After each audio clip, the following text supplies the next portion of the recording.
आप देख रहे हैं प्राइम टीवी, सच साहस सरोकार।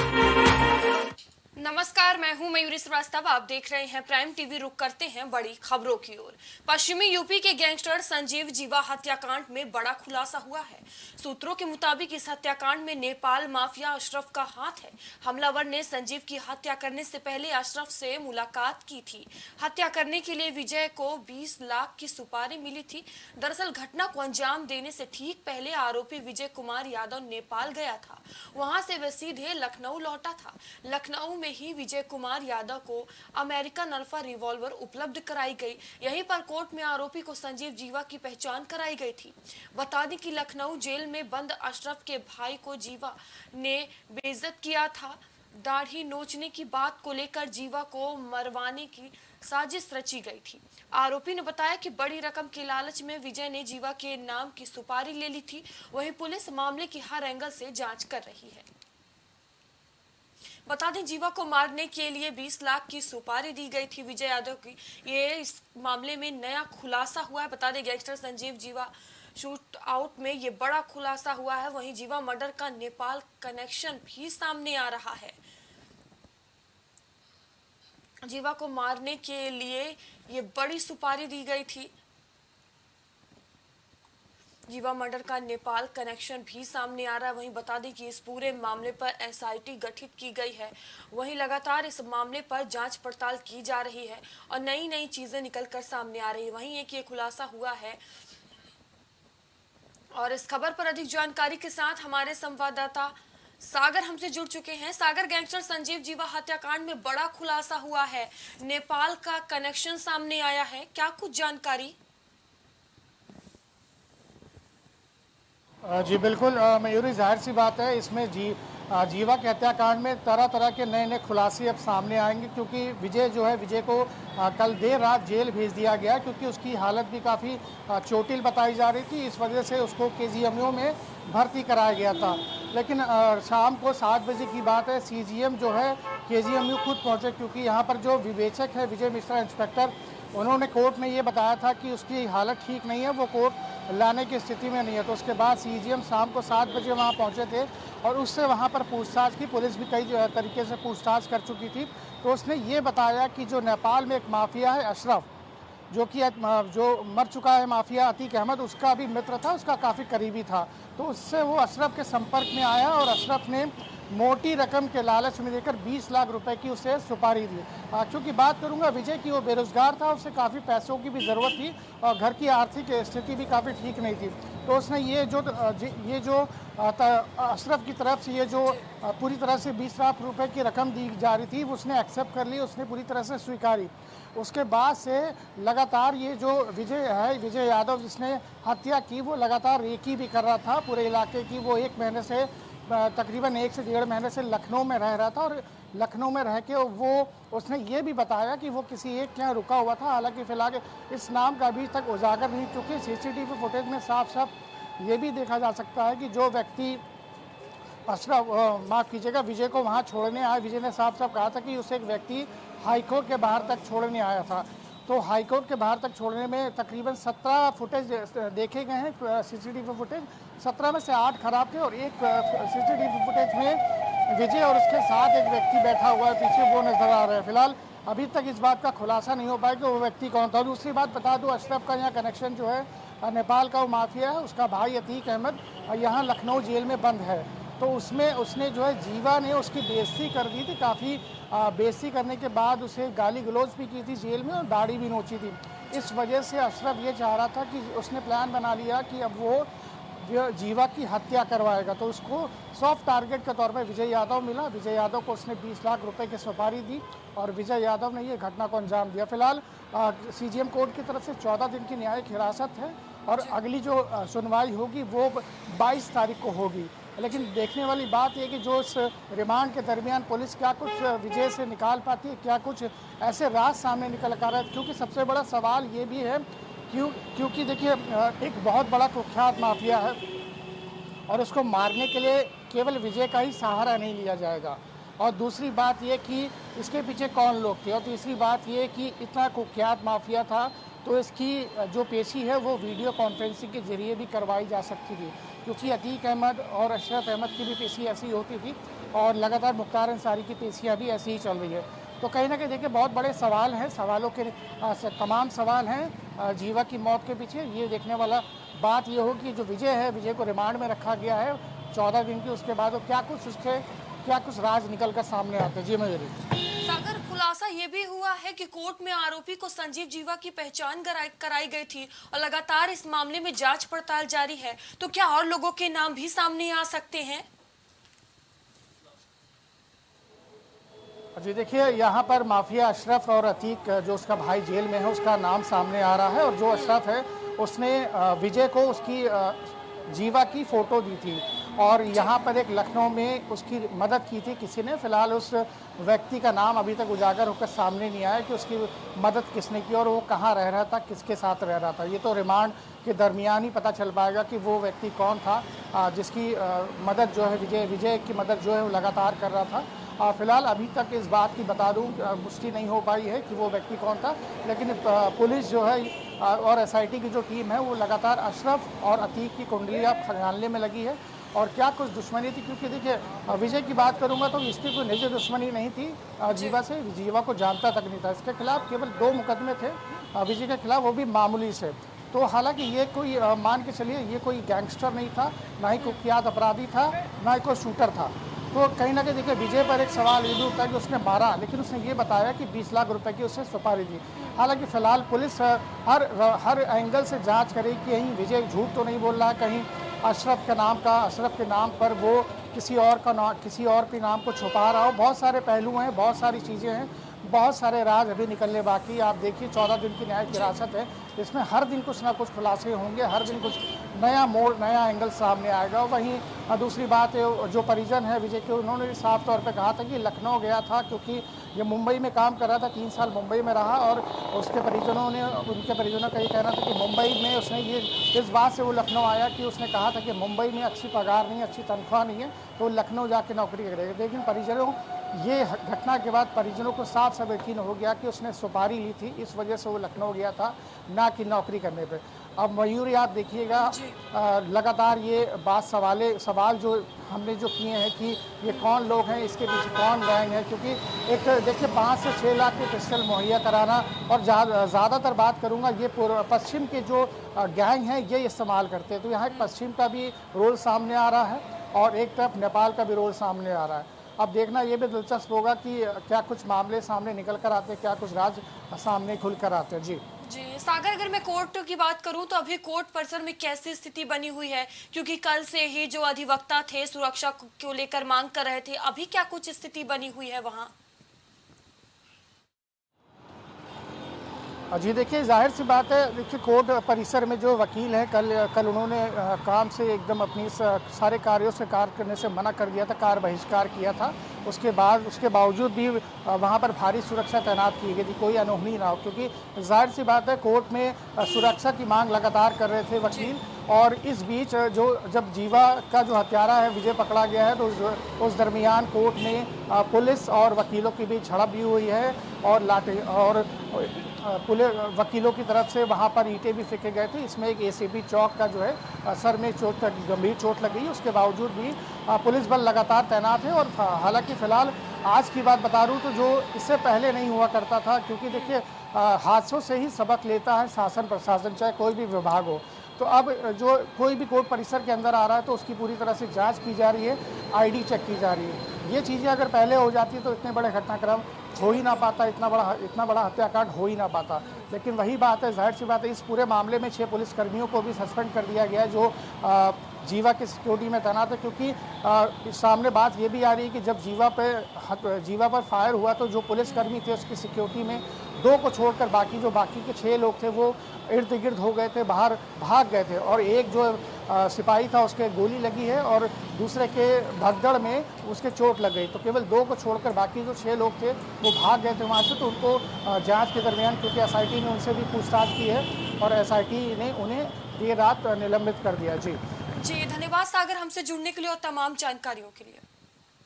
बता दें जीवा को मारने के लिए 20 लाख की विजय यादव को सुपारी दी गई थी। बता दें इस पूरे मामले पर लगातार जांच जारी है और नई नई चीजों का खुलासा भी हो रहा है, जिसमें ये नेपाल कनेक्शन का भी खुलासा होता नजर आ रहा है। वहीं लगातार इस पर जांच पड़ताल की जा रही है।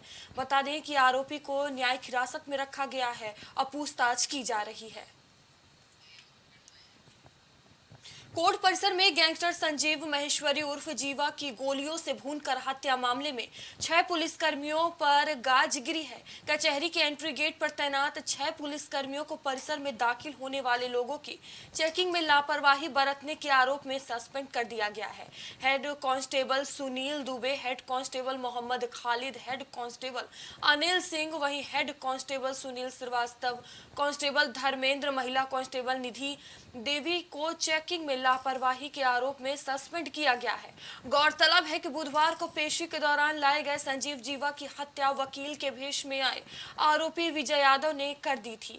इसके अलावा लखनऊ कोर्ट में गैंगस्टर संजीव जीवा की हत्या के बाद गृह विभाग का सभी जिलों को आदेश दिया है कि किसी भी न्यायालय परिसर में किसी भी व्यक्ति को शस्त्र लेकर प्रवेश नहीं करने का आदेश कड़ाई से पालन कराया जाए। साथ ही सभी जिलों में कोर्ट की सुरक्षा के लिए 71 सुरक्षा प्रभारी इंस्पेक्टर, 22 इंस्पेक्टर, 240 सब इंस्पेक्टर, वहीं 522 कांस्टेबल और 1772 हेड कांस्टेबल तैनात किए गए।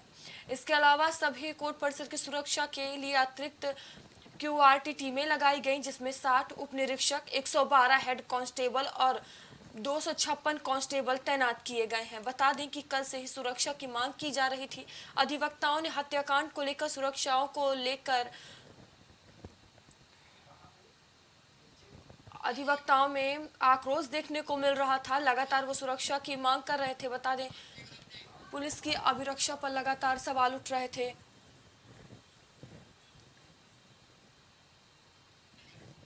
और इस खबर पर अधिक जानकारी के साथ हमारे सहयोगी कलीम हमसे जुड़ चुके हैं। कलीम, जीवा हत्याकांड में बड़ा एक्शन लिया गया है, 6 पुलिस कर्मियों को सस्पेंड कर दिया गया है, क्या कुछ पूरी जानकारी?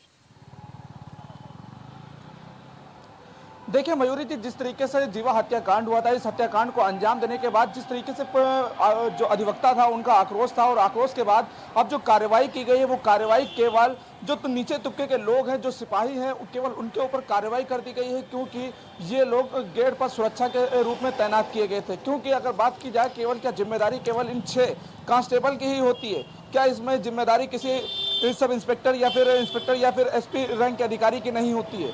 क्योंकि 6 कांस्टेबल के तौर पे पूरे कोर्ट की सुरक्षा देना ये कहाँ की एक बड़ी बात है। क्योंकि अगर इस मामले में अगर कार्रवाई की बात देखी जाए, लापरवाहियों की बात देखी जाए, तो जाहिर सी बात है इसमें केवल 6 कांस्टेबल ही नहीं और भी जो जिम्मेदार हैं उन पर भी कार्रवाई होनी चाहिए। लेकिन आखिर जो बात की जा रही है केवल एक दिखा दिया गया है पुलिस अधिकारियों के द्वारा कि केवल कार्रवाई की गई और 6 लोगों की जो लापरवाही दिखाई गई, क्योंकि जो गेट नंबर 7, 8 और 6 पर जो लोग तैनात रहते थे केवल उनके विषय पर कार्रवाई दिखाई गई और ये 6 कांस्टेबल के भरोसे पूरा कोर्ट चल रहा था। इसे साफ अंदाजा लगाया जा सकता है, क्योंकि ये 6 कांस्टेबल को चकमा दे करके अगर बदमाश अंदर दाखिल हुआ है तो कोई बड़ी बात नहीं है। क्योंकि अगर इतना बड़ा कोर्ट है और कोर्ट में इतने रास्ते हैं, उन रास्तों में किसी भी रास्ते से अगर बदमाश अंदर घुस रहा है तो जाहिर सी बात 6 कांस्टेबल कहां तक उसकी देखरेख करेंगे।